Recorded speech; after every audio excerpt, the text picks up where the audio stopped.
బహుజన సిద్ధాంతం, బహుజన ఉద్యమం అని చెప్పేసి అంటున్నారు కదా! ఇది ఏమన్నా అంటే హిందూ మతానికి వ్యతిరేకమా? బహుజన సిద్ధాంతం అనేది ఏ మతానికి వ్యతిరేకమైనది కాదు. ఏ కులానికి వ్యతిరేకమైనది కాదు. ముఖ్యంగా హిందూ మతానికి అసలే వ్యతిరేకమైనది కాదు.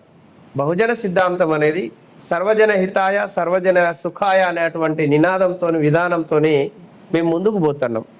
బహుజన సిద్ధాంతం ద్వారా సమాజంలో ఎవరైతే సామాజికంగా, సాంస్కృతికంగా, ఆర్థికంగా, రాజకీయంగా వెనుకబడిపోయిన ప్రజలు ఉన్నారో వాళ్ళందరినీ అన్ని రంగాలలో అభివృద్ధి పరచడం కోసమే ఇవాళ బహుజన ఉద్యమం అనేది పనిచేస్తుంది.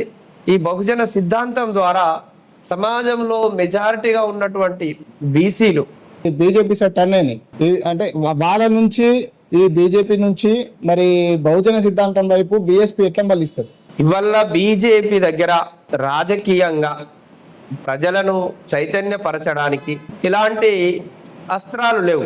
ఇంకొక మాట ఏంటంటే బీజేపీకి ప్రజలు చైతన్యం కావడం ఇష్టం లేదు. అందువల్లనే మతాన్ని ముందు పెట్టి బీజేపీ వల్ల రాజకీయాలు చేస్తుంది. నిజంగా బీజేపీకి రాజకీయాలు చేసే దమ్ముంటే రాజకీయాలు మాట్లాడుకుందాం రండి.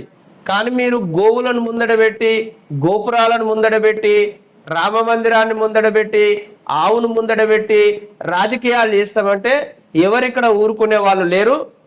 మేము గోవులకు వ్యతిరేకం కాదు, మేము గోపురాలకు వ్యతిరేకం కాదు. ఇవాళ నా పేరు రామచంద్రం, నా పేరులోనే రామచంద్రుడు ఉన్నాడు. మేము చిన్నప్పటి నుండి ఆవులా కాసినాం. బీజేపీ వాళ్ళు రాజకీయాలు చేయడం చేతగాక గోపురాన్ని అడ్డం పెడుతున్నారు, గోవులను అడ్డం పెడుతున్నారు.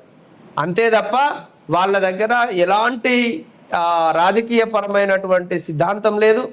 ఇంకేందంటే ప్రజలను ఎప్పుడు వాళ్ళు మూఢనమ్మకాలలో ఉంచాలని చూస్తారు. మేము ప్రజలను చైతన్యవంతులను చేయాలని చూస్తాం. మహాత్మా ఫూలే ద్వారా, డాక్టర్ బిఆర్ అంబేద్కర్ ద్వారా ఈ సమాజంలో ఒక క్రాంతివంతమైన సమాజం, ఒక క్రాంతి సమాజం వైపు నడుస్తుంది సమాజం అంతా.